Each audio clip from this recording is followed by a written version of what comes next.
This is Undertale. It is a video game, and like any video game, it has video game mechanics. But what makes Undertale special is that its mechanics are diegetic. They exist inside the world and story of the game. Saving and loading are the obvious examples, but Toby Fox goes much further than that. Menus, stats, combat, shops, these mechanics are not just abstractions for the player, they are as real to these characters as the laws of physics are to us. This is one of the most iconic parts of Undertale. It is also a problem. Specifically, it creates a mess around a concept that has haunted this community and me personally for years. Meta-awareness. For the purposes of this video, meta-awareness means a fictional character knowing that they are in a video game. This isn't just knowing the rules of their reality, but rather knowing that reality itself is fictional. This idea isn't new. Games like Doki Doki Literature Club build entire stories around characters talking directly to the player. And the moment I brought this up, you probably thought of several Undertale characters who seem to fit this bill. So, let me ask you a question. How many Undertale characters are meta-aware?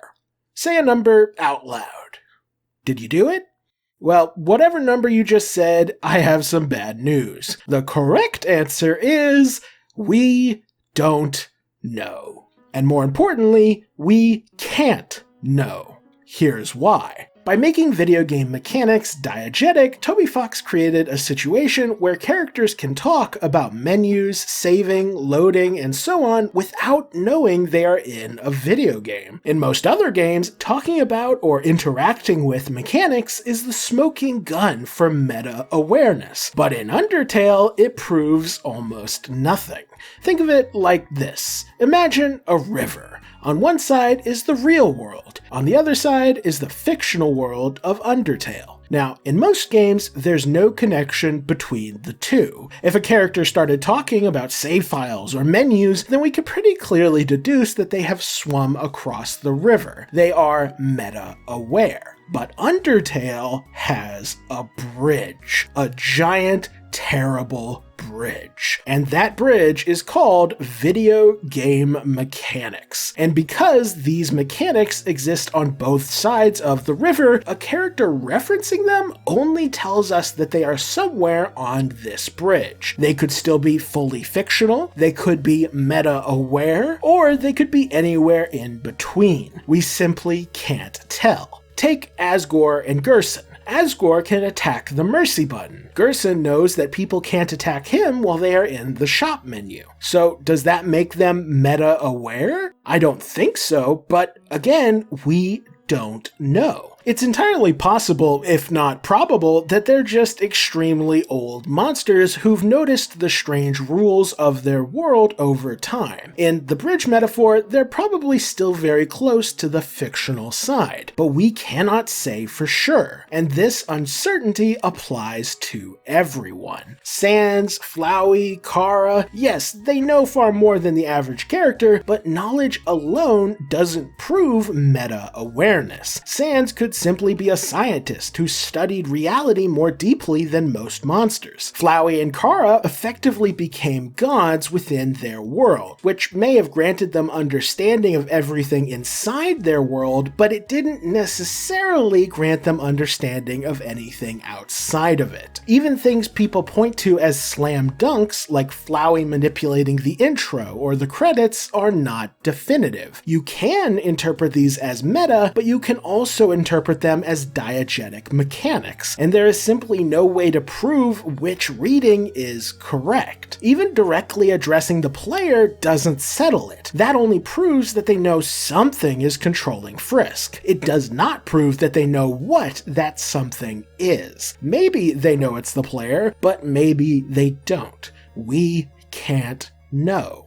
Now, on its own, this uncertainty is not a problem. Not fully understanding Sans doesn't make him any less compelling. Not fully understanding Flowey or Kara doesn't make them any less terrifying. The problem comes from what the fan base has done with that uncertainty. Over time, many people have simply assumed that meta-awareness is common in Toby Fox's games, and once you assume that, it becomes very easy to jump straight to full meta even when other interpretations are just as plausible. Which brings us to Gaster. I'm not going to recap all the Gaster lore, you already know it. What matters here is this. When all we had was Undertale, it wasn't even clear that Gaster was on the bridge at all. His only real dialogue, Entry 17, is certainly strange, but notably free of explicit video game mechanics. His meta-awareness, if any, was shrouded in mystery. But then, a mysterious entity, very strongly implied to be Gaster, starts posting cryptic messages on Twitter. We then get the survey program. We're asked about connection. We create a vessel. We get dumped into Chris, and before you know it, a huge portion of the fanbase has decided that Gaster is unquestionably, undeniably meta-aware. To hear some people tell it, you'd think Toby Fox released a video of Wingding Gaster saying, "Hello, human from the real world, please buy my video game on Steam."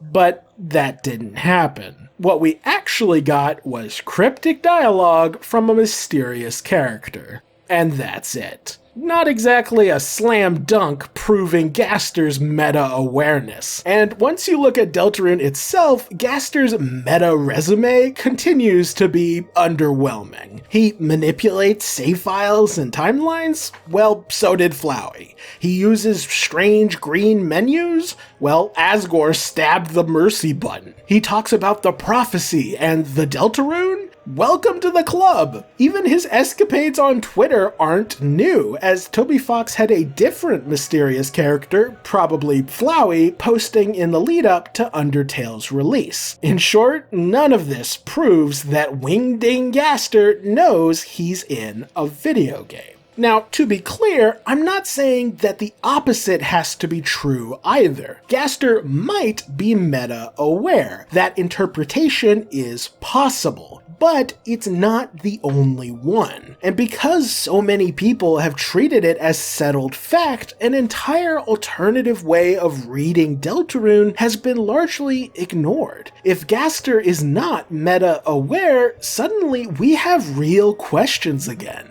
Who is he trying to connect with? What universe is he in? What is this device? What soul is he interacting with? Why is Deltarune so important to him? Instead of being purely meta questions, these become diegetic mysteries. And I think there's a ton of unexplored theory crafting potential just waiting to be explored. Now, to be clear, I'm not saying the meta interpretation of Gaster has to be wrong. That's not the point of this video. The point is to show how diegetic mechanics blur the line between fiction and meta in Toby Fox's game, and how treating meta-awareness as the default has narrowed the way we interpret these stories. I'm not saying your interpretation must be wrong. I'm saying it isn't the only valid one.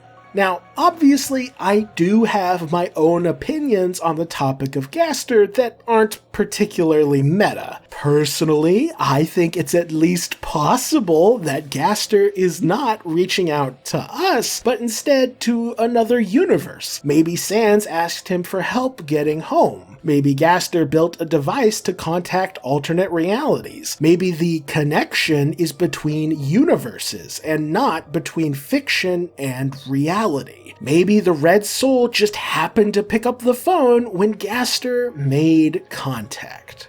Or maybe Wingding Gaster became meta-aware and then hacked into Toby Fox's Twitter account in order to advertise his new indie game. I don't know. Some people seem very confident that explanation is more reasonable, so who knows? All I'm asking is that we stay open-minded.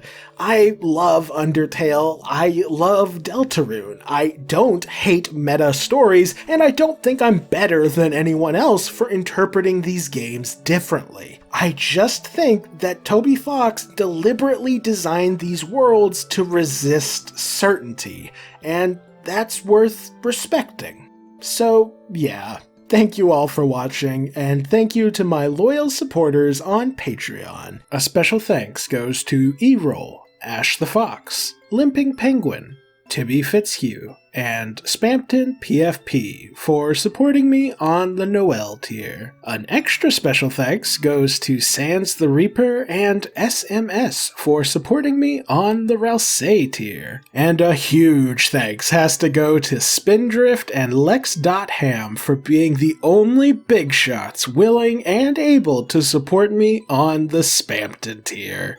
And with all that said, I think it's time for us to say goodbye.